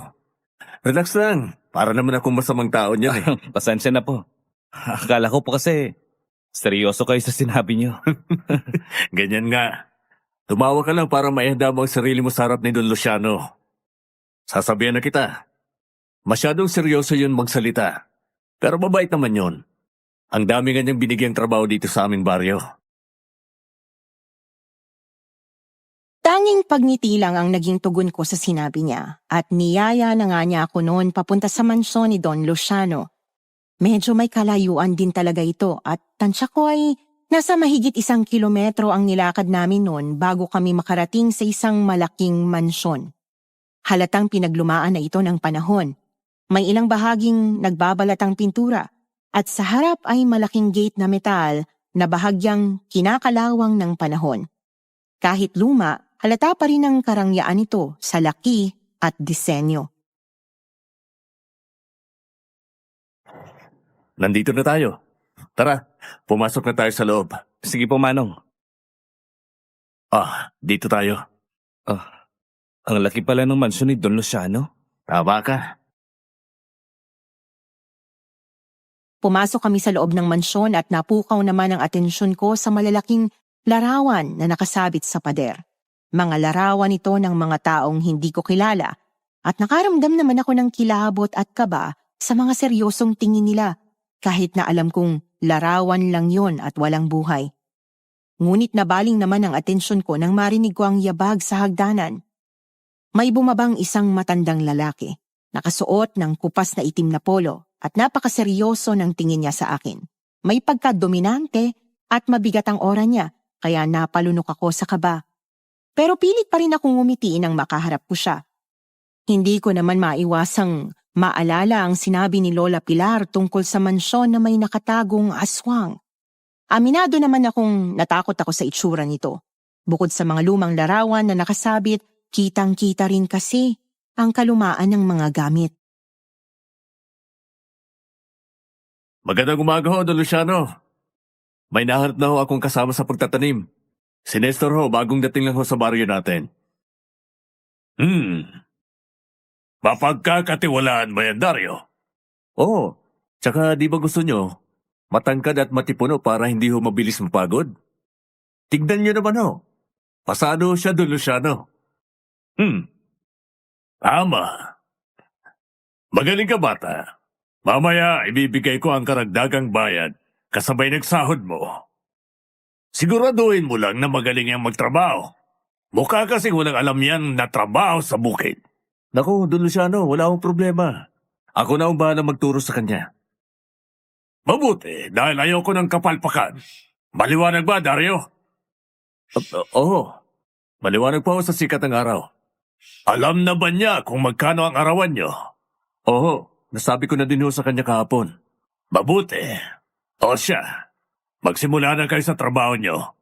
Nando na ang ibang mga kasama nyo sa bukid. Sige po, tutuloy na ho kami. Pagkatapos ng naging usapan nila ay niyaya na ako ni Manong Dario na magpunta sa bukid. Naglakad kami ng mahigit 10 minuto bago kami nakarating doon at kita ko naman kung gaano kalawak ang lupain. May mga lalaki ring nagtatanim doon pero mabibilang lang sila. Pagkarating namin doon, inabot na ni Manong Dario sa akin ang bota at ang punla ng palay, pati na rin ang pala. Napansin ko namang nakatingin siya sa maliit na sakubang nakasabit sa gilid ko kung saan nakalagay ang punyal. May punyal ka palang dala? Opo. Ngayon yun lang po ba napansin? Oo. Bakit dala mo yan? Sa tingin mo ba may mananakit sa'yo dito sa baryo? Ibinigay po ito sa akin ni Lola para pang protection laban sa mga masasamang tao. Baka kasi mapagdiskitan akong gulpin dito, lalo na't bago pa ako dito sa baryo niyo. Sa bagay, mas mabuting lagi kang handa sa anumang sitwasyon. Munti ko na masabi ang tungkol sa mga aswang. Pero hindi ko masabing laban sa mga aswang yon, lalo na't hindi ko pa masyadong kilala si Manong Dario.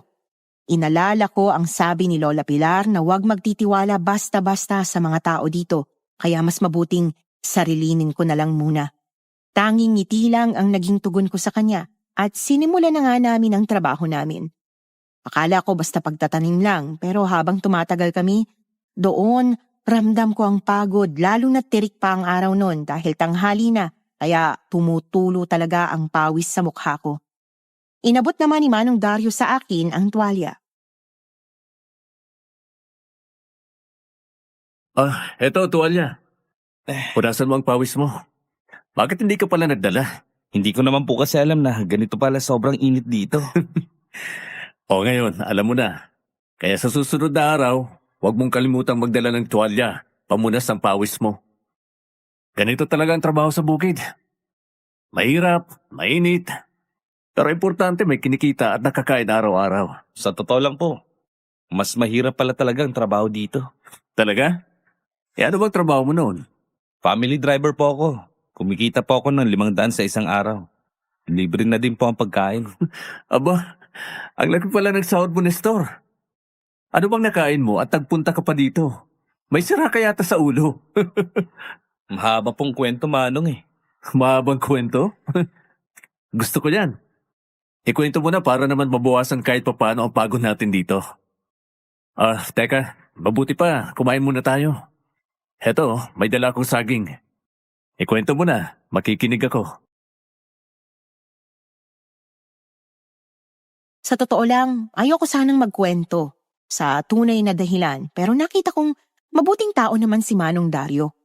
Wala naman akong nakikitang kahinahinala sa kanya at nang tiningnan ko siya sa mata, wala namang nakabaliktad na refleksyon ko, kaya doon ko na kumpirmang hindi siya isa sa mga aswang dito sa baryo. Magaan din talaga ang loob ko sa kanya noon, kaya doon ko na piniling ikwento ang totoong dahilan ng paglipat ko dito sa baryo habang kumakain kami noon ng saging na nagsilbing tanghalian namin. Napilitan kaming lumipat dito para magtago sa mga pulis. Napagbintangan kasi akong mamamatay tao. Mamamatay tao? Para namang wala sa itsura mo eh. Kung ako, hindi ako maniniwala. Tulad po ng sinabi ko, napagbintangan lang po ako sa kasalanang hindi ko ginawa. Eh ano bang nangyari? Bakit ikaw yung napagbintangan? Magpapaalam na sana ako sa amo ko noon na uuwi. Pero nang pagpasok ko ng mansyon, nadatnan ko ang amo kong lalaki, si Don Lorenzo. Duguan at maraming saksak ang katawan. Naghahagaw buhay. Humingi pa ako ng tulong noon. Sigaw ako ng sigaw. Pero imbis na may tumulong sa amin noon, pinagbintangan ako ng asawa niya nang madatnan akong hawak-hawak ang sugat ni Don Lorenzo. Hinawakan ko lang naman nun para pigilan ang pagdurog ko pero ako pa tong naging masama at mamamatay tao sa paningin niya. At dahil sa kaba at takot ko nun, tumakbo ako palabas bago pa siya tumawag ng pulis. Grabe pala nangyari sa'yo. Ikaw na nga tong tumulong, ikaw pa tong napasama. Pero wala ka ba talagang ideya kung sino talaga ang pumatay? Baka makatulong yun para malinis ang pangalan mo. Sa pagkakaalam ko po, wala namang naging kaaway si Don Lorenzo. Maliban na lang sa gabi-gabi nilang pag-aaway ng asawa niya.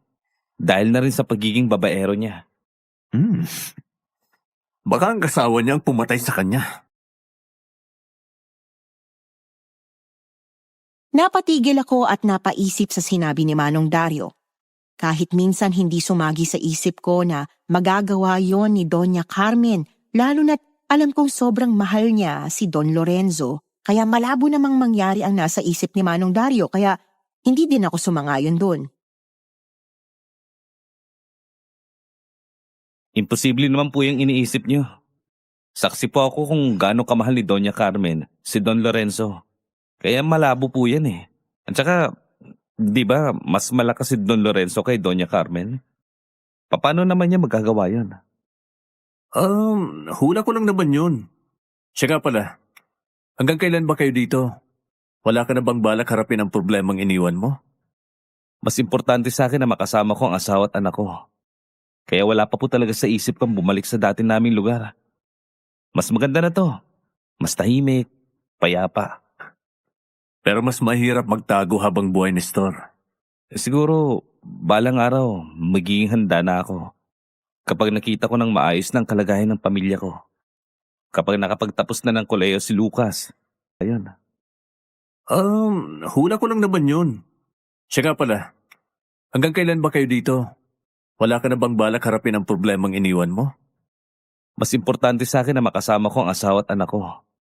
Kaya wala pa po talaga sa isip kong bumalik sa dati naming lugar. Mas maganda na to. Mas tahimik, payapa. Pero mas mahirap magtago habang buhay, Nestor. Siguro, balang araw, magiging handa na ako. Kapag nakita ko ng maayos ng kalagayan ng pamilya ko. Kapag nakapagtapos na ng koleyo si Lucas. Pero sa ngayon, ayoko pa siyang mawalan ng ama. Bata pa siya para maranasan yon.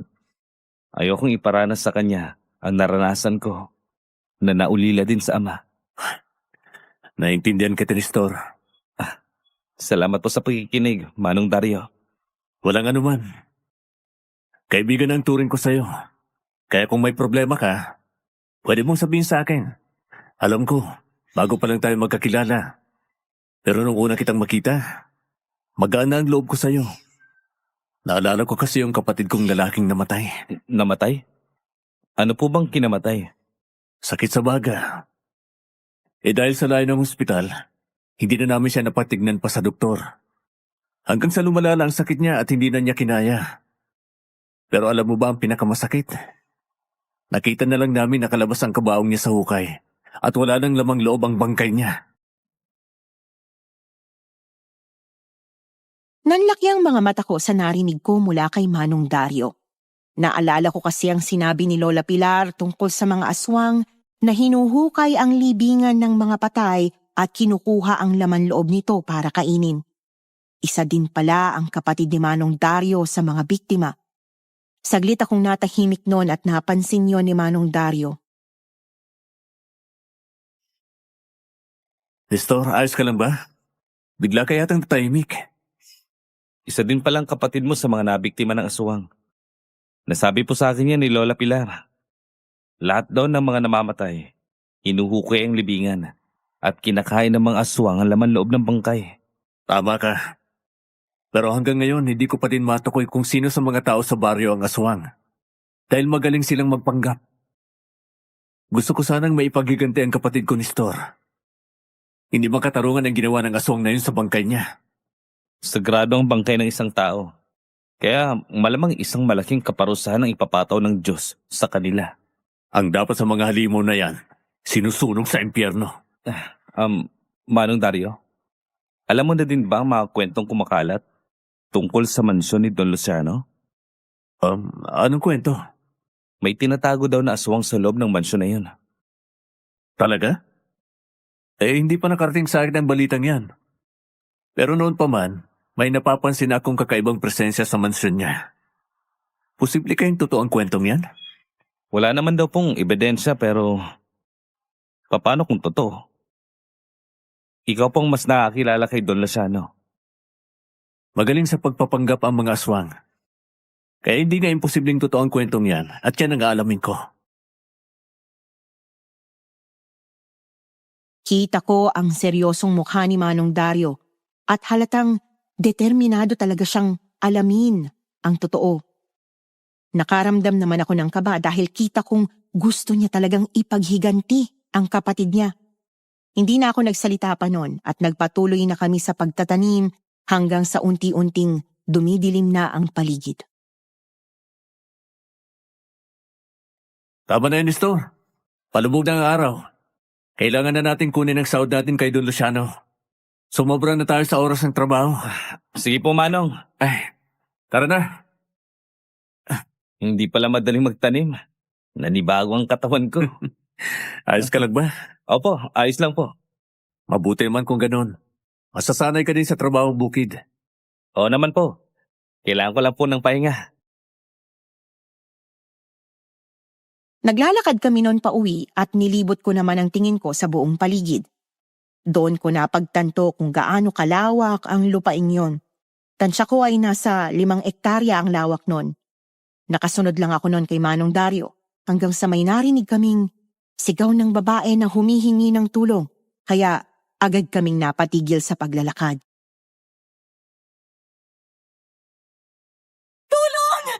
Tulungan niyo ako!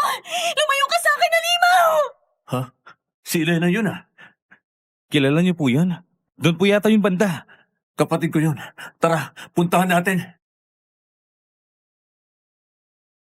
Kumaripas kami ng takbo papunta sa kinaroroonan ng babae at doon namin nasaksihan ang isang lalaking nakadagan sa kanya. Hindi kami nag-aksaya ng oras ni Manong Dario. Agad siyang sumugod at hinila ang aswang upang upakan ng suntok. Pero nabigo siya at tumilapon dahil sa lakas nito.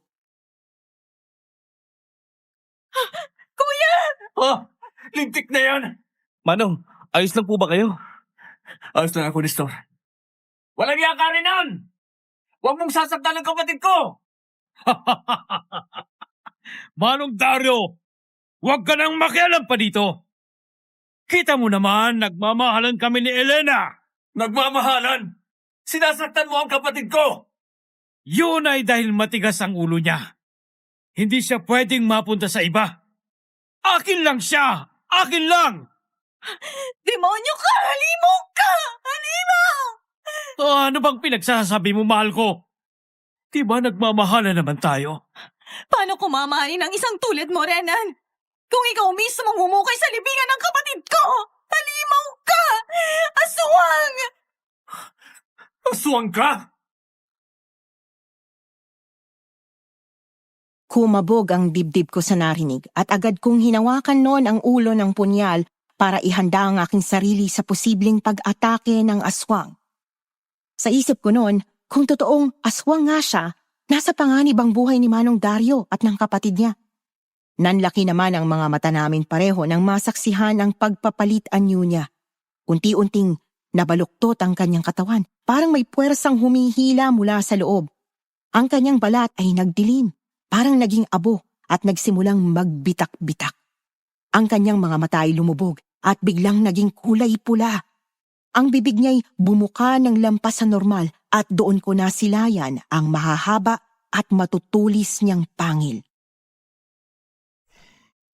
Hindi na siya tao. Kung aswang siya, tama ka nga, Nestor. May aswang nga sa mansyon ni Don Luciano. Ano pong ibig niyong sabihin? Siya ang nag-iisang anak ni Don Luciano. Si Renan. Ngayon, alam ko na isa siyang aswang. Ang dami niyong satsat! Ngayon, harapin niyo ang kamatayan niyo! Hindi ka magwawagi, halimaw! Heto ang sayot! Heto pa, halimaw!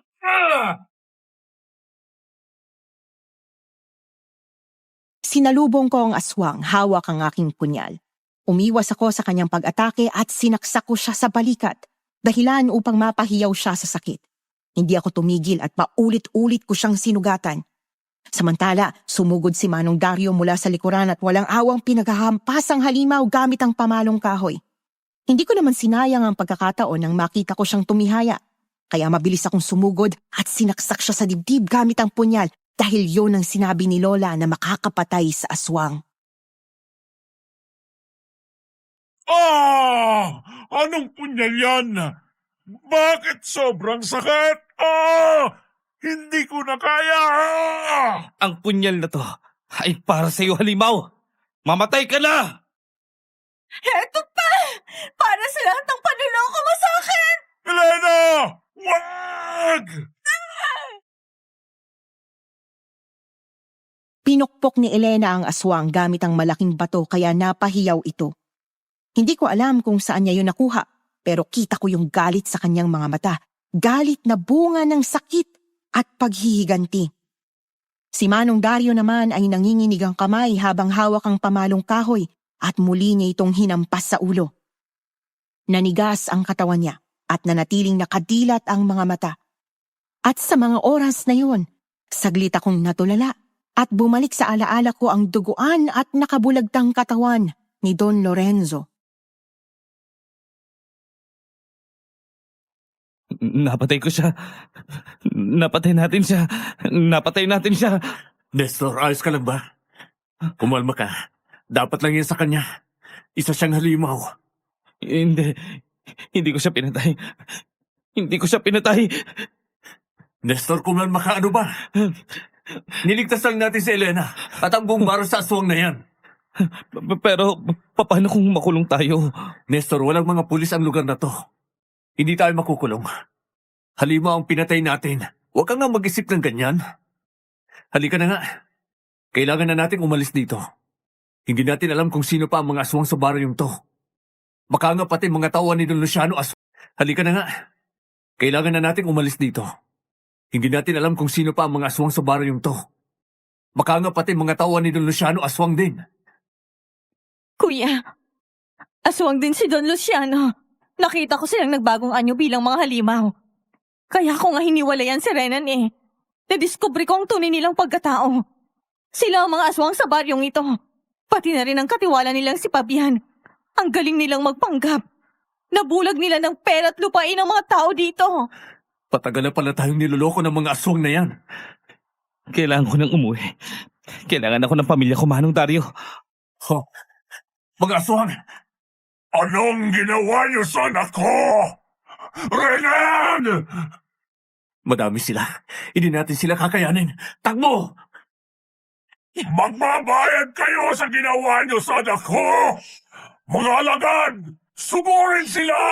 Putya, ang mga kasama namin kanina sa palayan. Mga aswang pala. Mga halimaw. Bilisan niyo ang pagtakbo! Maaabutan nila tayo! Saan tayo? Maabutan nila tayo. Kailangan na natin lumaban. Dito tayo sa kabahayan! Kailangan nating humingi ng tulong! Bilisan niyo! Aswang! Tulong! Mga aswang! Tulungan niyo kami! Nandiyan na sila. Sige lang mga halimaw. Lumapit kayo. Hindi tayo susuko. Lalaban tayo. Heto ba? Halimaw ka, saluin mo to. Nakikita ko ang mga tao sa paligid. May mga sugatan sa lupa. May ilan na pilit pa ring lumalaban. May mga patay na nakalatag sa putik at dugo. Ang ilang tao, dala ang kanilang mga bolo, ay parang mga bayani sa gitna ng kadiliman, kahit na nanginginig ang kanilang mga kamay sa takot. Hindi ko naman namalayan ang pagsugod ng aswang noon. Mabilis niya akong sinunggaban at kinagat sa braso, kaya napahiyaw ako sa sobrang sakit. Tumihaya ako sa lupa at ang mundo ay umiikot sa paligid ko. Ang mga sigaw, ang hampas ng mga bolo at ang hiyaw ng mga halimaw ay nagiging malabo. Ang dugo sa braso ko ay parang apoy sa balat at halos hindi ko na maramdaman ang buong katawan ko. Huling nakita ko bago mawalan ng malay ay si Clarissa. Tumatakbo papalapit sa akin habang hawak ang mahabang buntot ng pagi. Yun na lamang ang tanging imahe na tumimo sa aking paningin bago tuluyang magdilim ang lahat. Nang magising ako, nasa kwarto na ako, nakahiga at hindi ko maigalaw ang braso ko. Ramdam ko pa rin ang sakit sa buong katawan ko at ang bawat paghinga ay punong-puno ng hapdi at panghihina. Lucas, anak? Papa ko! Tahan na anak, huwag ka na umiyak. Ang mama mo nasaan? Sandali lang po. Tatawagin ko po si Mama. Agad na tumakbo palabas ng kwarto ang anak kong si Lucas, habang ako naman ay pilit na inaalala ang nangyari at ilang minuto rin bago ko naalala ang lahat ng nangyaring paglaban namin sa mga aswang. Ang akala ko pa nga nun mamamatay na ako pero nagulat na lamang akong nagising pa ako sa isang kwarto.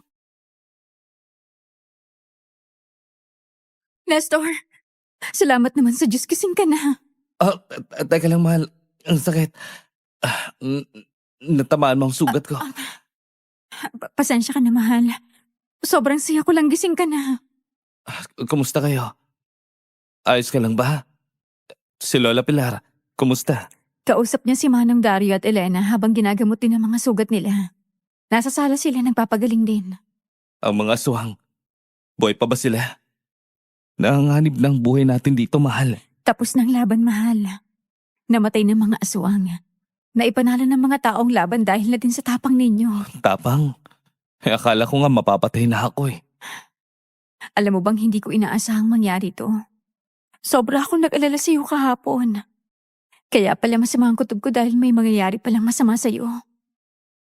Pasensya ka na, mahal. Hindi ako nakaiwas sa gulo. Hindi ko kasi kayang hindi tumulong eh. Muntik nang mapatay ng aswang ang kapatid ni Manong Dario. Kaya tinulungan ko sila. Wala kang dapat ihingi ng pasensya. Sobrang proud pa nga ako sa katapangan mo eh. Maraming buhay ang nagkaroon ng kalayaan sa banta ng baryong to. Dahil sa katapangan niya ni Manong Dario. Napangiti naman ako sa sinabi ni Clarissa at napagtanto ang isang bagay pagkatapos ng nangyari. Sa pag-iwas ko sa problema ko sa syudad, napunta ako sa sitwasyong sumubok sa aking tapang bilang tao.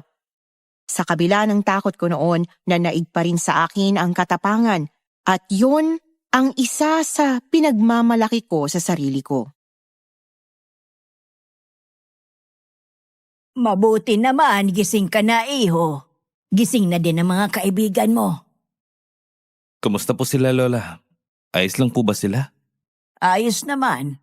Mas malalim ang sugat na natamo mo kumpara sa kanila. Ang importante, nagtagumpay ang baryo laban sa mga aswang. Hindi nga po ako makapaniwalang nabuhay pa po ako. Ibig sabihin, may misyon ka pa sa mundo. Ginagabayan ka ng ating Diyos dahil pangalawang buhay mo na yan, Nestor. Oo nga po, Lola. Pasensya na po kayo kung nasangkot po ako sa gulo. Hindi ka lang basta nasangkot sa gulo, Nestor. Pinili mo lang tumulong at hindi lahat ng mga tao kayang isakripisyo ang buhay nila para sa iba. Pero ikaw, nagsakripisyo ka kahit muntik mo nang ikamatay. Hindi nga nagkamali ng lalaking pinakasalan ng apo ko. Sobra talaga akong natuwa sa sinabi ni Lola Pilar noon at napangiti naman kami ni Clarissa sa isa't isa. Naisip ko noon na siguro nga may gusto pang mangyari ang Diyos sa buhay ko at isa na dito ang linisin ang pangalan ko. Kaya sa araw ding yon, napagdesisyonan kong bumalik sa lugar namin para harapin ang problema ko. Hindi ko na inisip noon na matatalo ako sa kaso at makukulong. Inisip ko na lang noon ay gawin ang lahat ng makakaya ko para maipagtanggol ang sarili ko sa maling paratang ng aking amo. Ilang araw din akong nagpahinga sa baryo habang nagpapagaling ng sugat ko. Sa tulong ng mga halamang gamot na inilagay ni Lola sa sugat ko, mabilis lang itong naghilom, kaya hindi naman ako nahirapan sa pag-recover ng katawan ko. Hanggang sa dumating ang araw ng pamamaalam namin sa baryong yon. Tutuloy na po kami, Lola. Salamat po sa lahat ng tulong niyo. Mamimiss po namin kayo. Lola, bibisita po kami ulit dito sa susunod kapag okay ng lahat. Ay, walang problema. Bukas lagi ang bahay ko para sa inyo, apo. Mag-iingat kayo. Opo, La. Payakap nga po, La. Alis na kayo? Opo, Manong. Iatid ko na kayo. Kasya naman kayo sa tricycle ko. Talaga, Manong? Oo. Bibili din kasi ako ng gasolina, tsaka maghatid ako ng mga gulay sa bayan. Kaya sumabay na kayo sa akin. Salamat po. Hindi na namin kailangan mag-abang pa ng tricycle sa tulay. Maraming salamat, Manong. Sige, hintayin niyo na lang ako dito. Dadaanan ko kayo. Hinatid nga kami ni Manong Dario noon papunta sa bus terminal at mahaba naman ang naging biyahe namin. Sa kabila ng pagod ko noon, mas nangibabaw sa akin yung kaba. Hindi ko kasi alam noon ang mangyayari sa akin pag-uwi. Isa lang ang alam ko, at yon ay pinipili ko ng maging matapang na harapin ang problema ko kahit gaano pa ito kalaki. Kaya pag-uwi namin noon, agad akong dumiretso sa mansyon ni Doña Carmen para isuko ang sarili ko. Ngunit labis ko namang ikinagulat ang balitang nalaman ko mula sa katiwala ng mansyon. Sumuko daw sa mga pulis si Doña Carmen at inaming siya mismo ang pumatay sa asawa niyang babaero. Hindi naman ako makapaniwalang totoo pala talaga ang hula ni Manong Dario. Sino ba kasing mag-aakalang magagawa yun ng isang asawa sa kanyang sariling asawa, hindi ba? Pagkatapos noon, naglakas loob akong dalawin siya sa kulungan para tuluyan na akong makalaya sa bangungot na yon. Doña Carmen? Nestor, patawarin mo ako sa naging paratang ko sa iyo. Bakit niyo po ginawa yan? Bakit niyo ipinasa sa akin ang kasalanan ng ginawa niyo? Patawarin mo ako. Natakot lang ako. Ayokong mabulok sa kulungan. Pero hindi ako pinapatulog ng aking konsensya. Minumulto ako ng kaluluwa ni Lorenzo. Nadala lang naman ako sa galit ko sa kanya pagkatapos niya akong lokohin. Hindi ko ginustong mangyari yon, Nestor. Kahit ano pa po ang dahilan niyo, hindi pa rin po tama na ipasa mo sa akin ang kasalanan ng ginawa niyo. Kayo po ang nagkasala kaya dapat lang po napagbayaran niyo. Sobrang perwisyo pong ginawa niyo sa akin. Kung alam niyo lang po ang nangyari sa akin, Doña Carmen. Ang laki ng kasalanan ko sa iyo, Nestor. At alam kong mahirap para sa iyo na patawarin ako. Pero umaasa pa rin akong mapapatawad mo ako balang araw. Pinapatawad ko na po kayo, Doña Carmen. Hindi para sa inyo, kundi para sa sarili ko.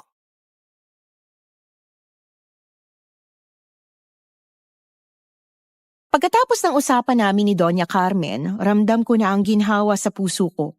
Ang galit at sama ng loob ay unti-unti nang nawala. Nalinis na ang pangalan ko. At lumabas din ang katotohanan sa likod ng krimeng yon. Paglabas ko noon sa visitation room, nasabi ko sa sarili kong handa na akong magsimula muli at mamuhay ng payapa kasama ang pamilya ko. Pero kahit na nakapagpatawad man ako, hindi ko pa rin kayang